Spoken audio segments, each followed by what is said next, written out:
At the edge of the familiar, where your comfort zone ends and the unknown stretches before you, that's where greatness awaits.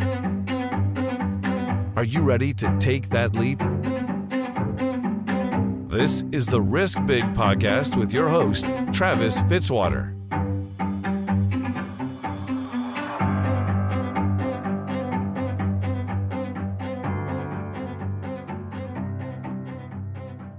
Thanks for listening to the Risk Big podcast, Stories of Starts with Travis Fitzwater. Find episodes online with show notes at www.riskbigpodcast.com/episodes. Also, you can find us on Instagram and Twitter by following @RiskBigPodcast. Well, I'm sitting here in St. Louis at Lewis & Clark Ventures with Helen Ciesielski. Very, very thankful that you joined the podcast. I've been looking to have a venture capitalist on the podcast because I want to kind of get your inside knowledge of how you fund deals and the characteristics of a good deal and what you look for in entrepreneurs when they come in. But also you're unique in the sense that not only are you in the venture side, but you wanted to have an understanding of entrepreneurship on your own personal level so you could speak into that piece too. So I really want to get into that really quick before we kind of your story in general that leads up to your own business and then being a venture capitalist. So why don't you start with how you got into venture capitalism and how you began this journey? Okay, that sounds great. So first of all, I'm delighted to be here. Thank you so much for making the trip to St. Louis to meet with me and hear my story, and look forward to sharing it with your listeners. Thank you. So I joined Ascension Ventures about 6 years ago, and prior to joining Ascension Ventures, I was briefly in investment banking and corporate finance prior to that, but first got bit by the entrepreneur bug in college. I took an entrepreneurship class. One of the first financial models I actually built was for a gentleman who wanted to buy a truck, a semi-truck, to run his business. And from that point on, I started building financial models for early stage companies that were looking to get off the ground, and continued to do that until I joined Ascension Ventures, did financial models for startups on the side, and have enjoyed watching some of the companies that I first built financial models for go on to succeed, and other ones close up shop. But it's been fun to watch the journey of those, and was at Ascension Ventures for 5 years before joining Lewis & Clark in February of this year. And how is the transition to Lewis & Clark been? And tell me a little bit about the differences, why it was important for you to come over here and as opposed to staying with Ascension. Yeah, so Ascension Ventures is a great strategic venture fund. They invest all in healthcare, IT services, and med tech, and we had I think 14 limited partners, all of which were nonprofit health systems when I left.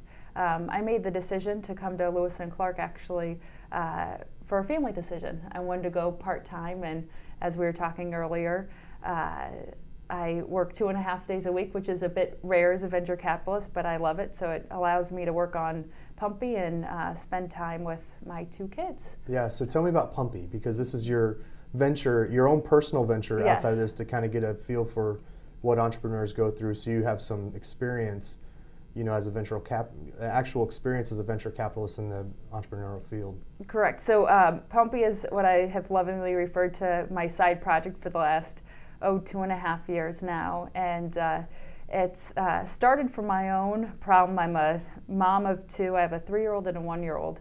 And the company was founded when I was washing breast pump parts, every night when I'd come home from work. And one day at work, I was just, laying in the chair in the nursing room and was fed up with washing pump parts. And it occurred to me that I could not wash one more breast pump part. And it was just like the thought of that was just horrifying. And so I was like, you know what?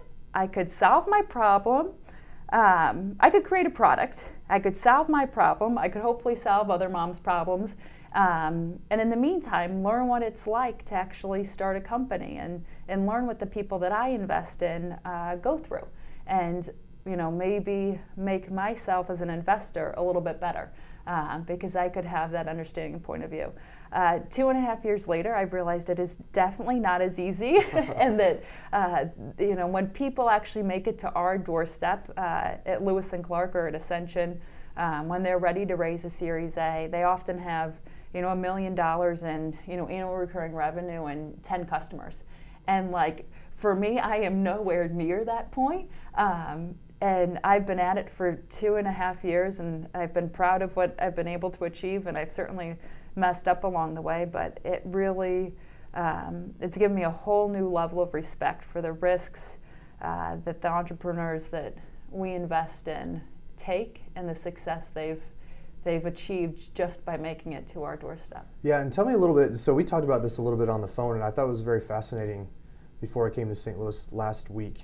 But you mentioned that your product sphere your marketable sphere is so much smaller than who you're working with, and how that really kind of was a light bulb for you, a light bulb moment where like, oh, my niche is, even though your niche can be decent size to most people that don't know much about business, but you're dealing with, on the venture side, folks that have tens of millions of potential customers. Yep. So that was one of the things we were talking about, was one of the lessons I've learned is in venture is market size is important. And when I started down this road, I realized one of the rules of venture that I might be breaking per se is going after a large market. And there's 4 million babies born every year. They estimate that 50% of moms are still breastfeeding at 6 months. So I figure my target market at best was 2 million people. Sure. And at the sale price of a Pumpie bag of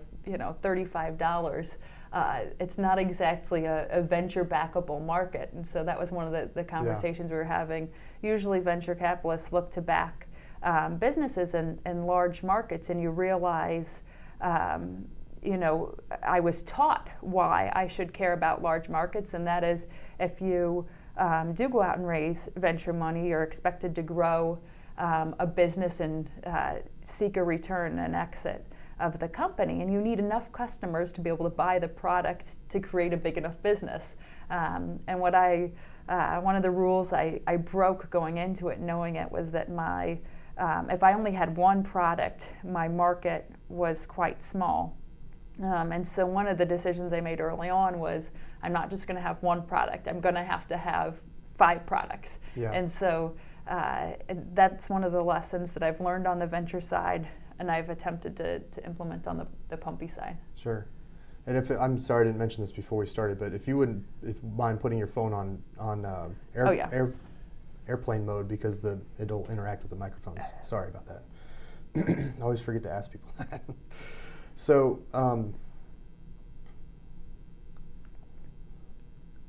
how has the Pumpie business gone in your 2.5 years? When you look at it, when you evaluate it, what do you think about it? I think I've learned a lot, which was my number one goal. Sure. Is I think that if it all ended today, I would have learned a lot. I think that I'm proud of myself that I've made it 2.5 years and I'm still alive. I'm still out there selling product. I keep telling people that 2018 is the year of Pumpie. You realize in starting a business, and then also in the businesses that we invest in, is that you have to grow the business one step at a time.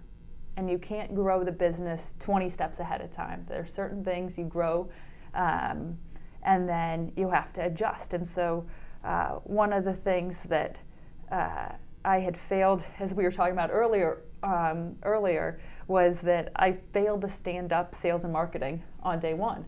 I turned my website on. I was so proud of myself. I sent a huge email to all my friends and family and acquaintances and said, the store is open, come by. Yeah. And I sold them to my mom and my mom's friends and my mother-in-law. And then I got no more sales. And I was like, what the heck did I do wrong? Yeah. And, so I'm calling all around, and I should have known this. I mean, like, literally I invest in companies and I ask, what is your sales and marketing plan? And yet I didn't develop one myself. And so I realized that I didn't develop a sales and marketing plan. And so then I went out and put together a sales and marketing plan and figured out moms are on Amazon. So I went and sold on Amazon. I went and got somebody to help me with marketing and did that. And then I realized my rate limiting factor was actually manufacturing. And so I could sell the products, but I couldn't manufacture them quickly enough. Sure. And so you learn, you learn through each iteration. I'm happy to announce that we've found somebody to manufacture who's here in Missouri, and so all our products are sewn here in St. Charles, Missouri, just outside St. Louis, which was one of the things that was really important to me, being from St. Louis, was that I could manufacture them, and they'd have the St. Louis, made in St. Louis, a label on it. But learning how to adjust and grow with the stage of the business. Sure.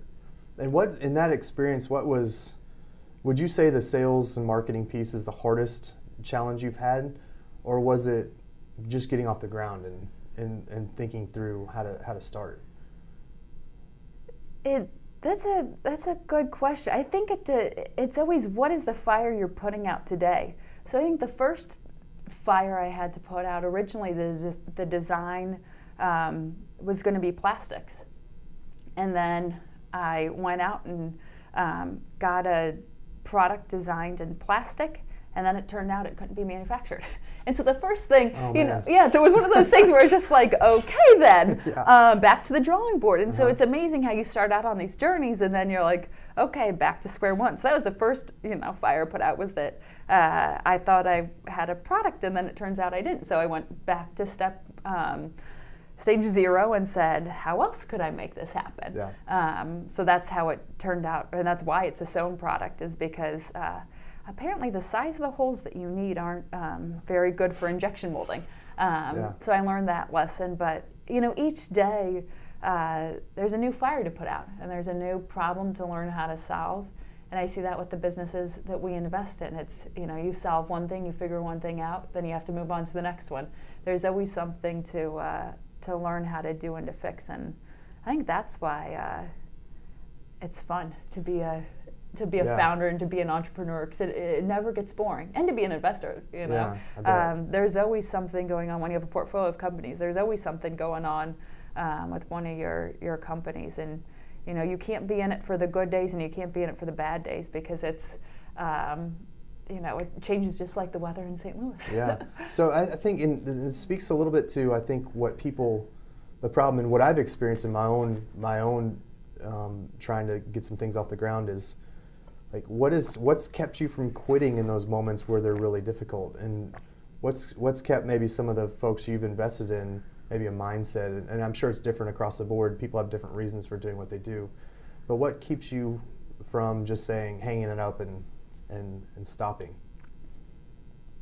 That's a good question. The answer that I come back to is the next business I start, I've always said that I would have a co-founder, because I think it comes down to having those people around you who you say, you can keep at it, you can keep doing it. So whether it's my husband or my sister or my sister-in-law, who've always been supportive, I think it's having those people around you who say, like, you can keep at it, you can keep doing it. Sure.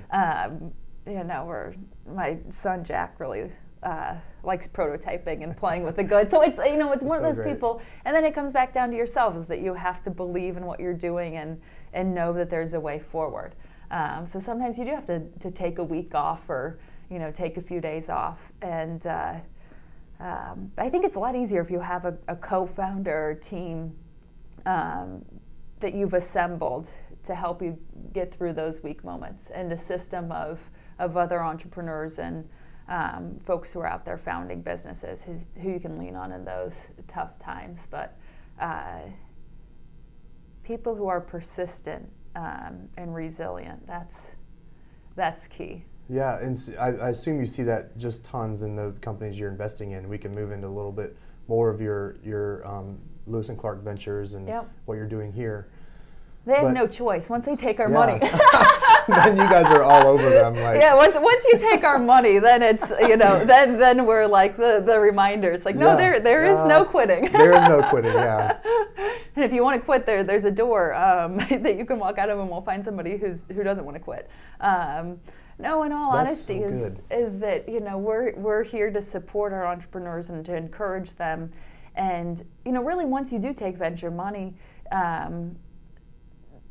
be smart about who you take money from at all stages of the business, not just if you're lucky enough to get to a Series A, but the angels, and incubators or accelerators that you go through, yes, it is money, and money is an essential resource, but the brain power that comes with it, really, really consider that and look into that, because it is the people around the table with you helping you solve those problems and figuring out what to do next in those dark or difficult moments that do impact the business and make it. So we always want to be a good partner to the people we back. And I always say that good people build great businesses. And so we look to invest in good people and That's really I want to deep dive into that, because I think all of the venture, I've read some books, and I'm by no means am I any type of expert in this, but it's fascinating that the venture capitalists that I've read up on, or what you're saying to me right now,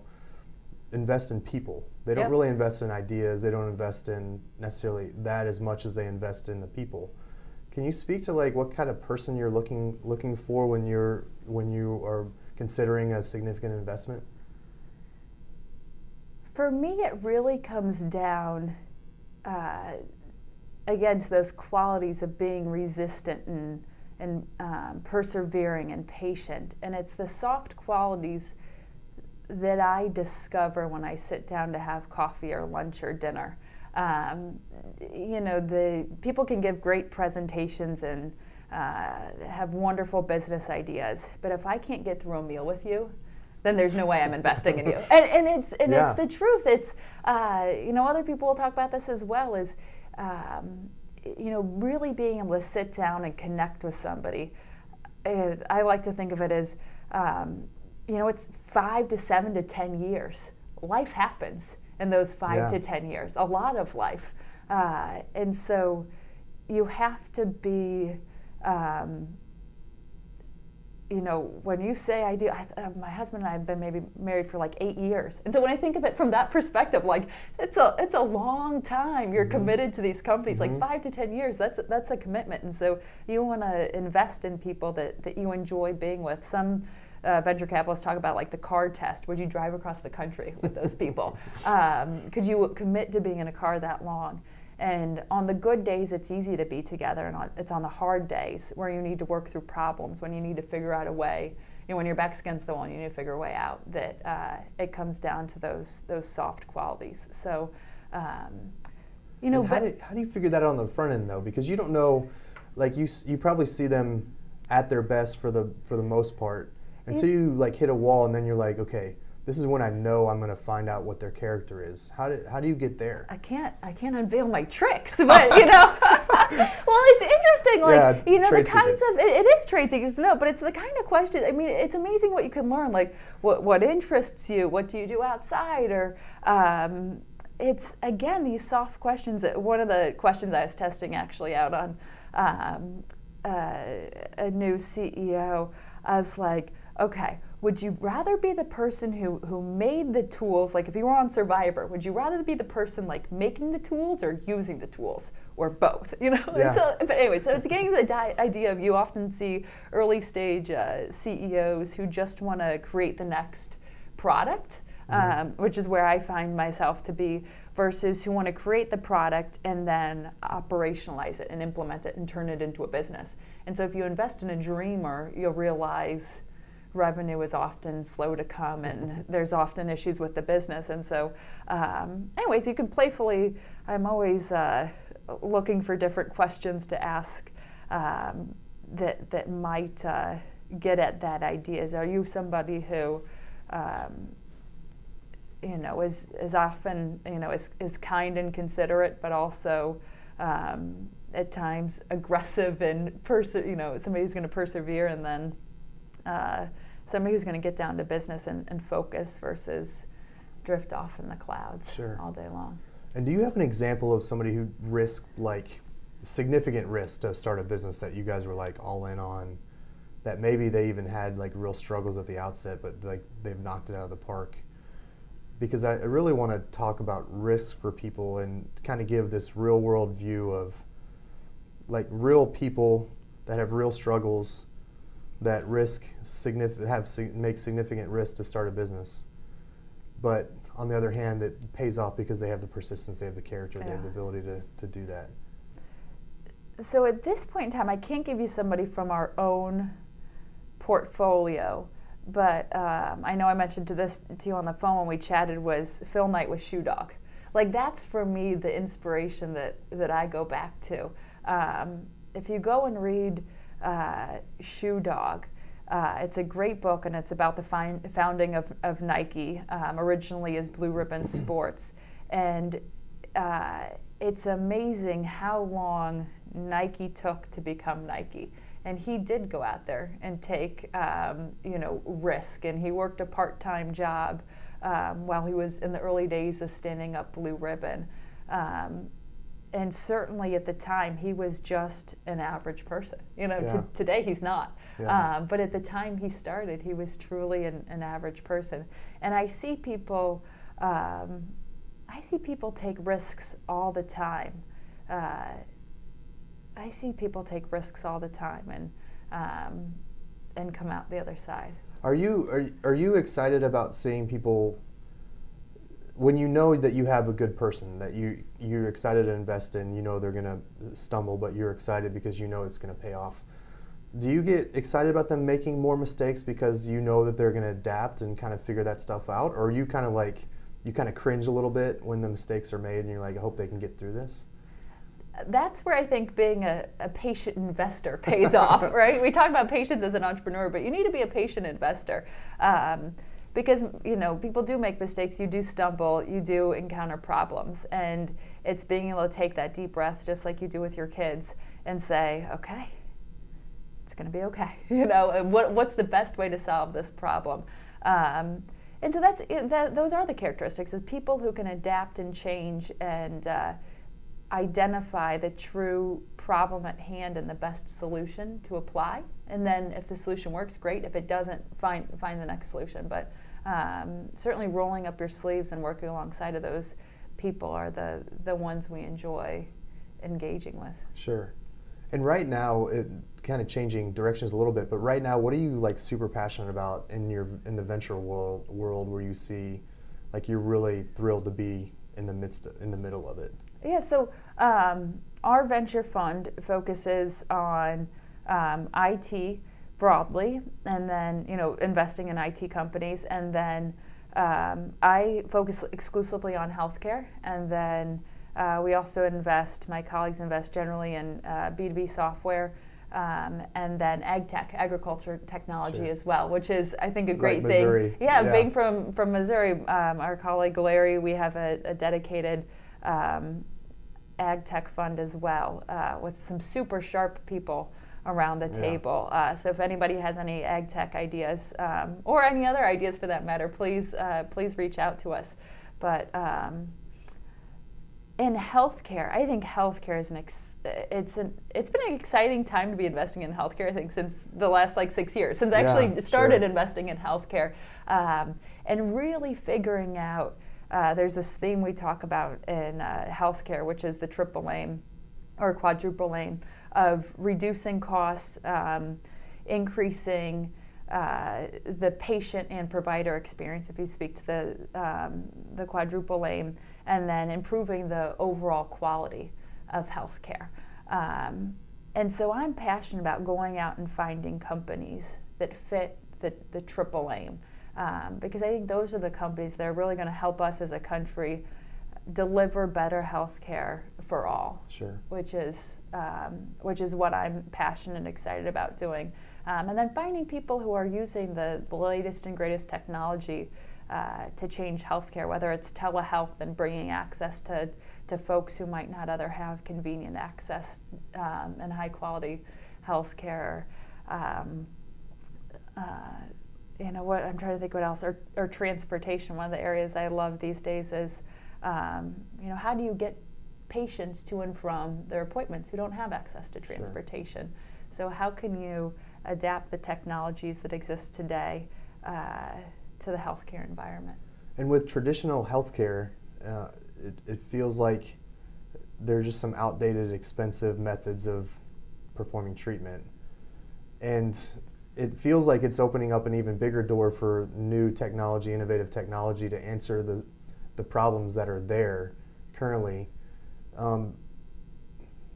how do you see healthcare changing? Because it's such a huge piece of our economy, 1/6 of our economy, right? Yep. And we're obviously not doing a lot of things well there, but I think we are in the innovation space. I think that there's some amazing things going on. So could you encourage people that maybe think that, oh no, healthcare is, it's this boondoggle, and we have all these baby boomers who are getting older and older that are going to need more innovative care? Yeah.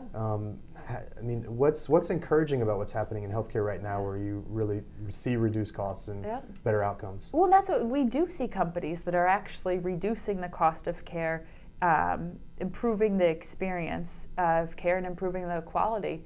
You look at some of the risk-based models and value-based models, you really do see you can see some amazing results there. And the different companies we look at, we always look from that point of view, is how can this tool or how can this platform take costs out, either make the make the exchange of information more efficient. There's a lot of healthcare that's still based on pen and paper. Yeah. And if you digitize healthcare, you can save a lot of money. And not to mention make it a lot easier for patients to access their medical bills or access their electronic medical records and their health information. Yeah. So and coordinating care from provider to provider would probably be very helpful. They go to maybe 15 different doctors if you have a bunch of different diagnoses. Yeah, and finding ways to coordinate care. All of those things are key. And I think one of I mentioned I had a work event last night and was talking to people, and they're very passionate about aging in place. And with the aging population, figuring out how to deliver compassionate care in a low-cost setting, which is often at home. People often want to stay at home as long as possible. Sure. And how do we get services into the home and make sure that they're still connected to society, and have the food they need, have the transportation they need. I think will be a huge opportunity to invest in and impact the aging patient population as well. Sure. Well, before we're done with the interview, I always ask, what would you encourage somebody who's sitting at home, maybe they have another job, they want to do a side thing that they're passionate about. What would you encourage just a normal, everyday person to do to really start and do something they're passionate about? It may not just be business. It may be, something getting involved in the community or starting some foundation or what have you. How would you encourage somebody? I would say start talking about it. Start telling the people who are close to you and that you love about it. Start talking to random people about it who might be able to inform. I think once you start talking about your idea, it kind of puts you on the hook for it. Yeah. Once you start talking about it, you never know who might have a resource that can help you out, a connection that might be able to help you out and move you to that next step. There's kind of what I call Pumpie 2.0, the next phase of the business that at some point I figured I'd get to, and I started talking about it this summer accidentally, and it took me on a wild goose chase, and I was like, oh, I wasn't planning to do this for another year or two. Sure. But once you start talking, it's amazing what will happen. So start by talking, telling people about it, and you'll find you end up on a path sooner than you thought you'd be. Yeah, that's terrific. Well, Helen, thank you so much for spending time with me. I know your time is very precious. You have your own business. You're a venture capitalist. You're in this kind of booming area in St. Louis where entrepreneurialism is really exciting. I'm thrilled with, I'm very encouraged with what's happening in St. Louis.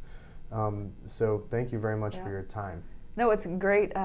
Just to reiterate, the fact is that St. Louis is a wonderful place to start a business. Missouri is a great place to start a business, and you can find workers.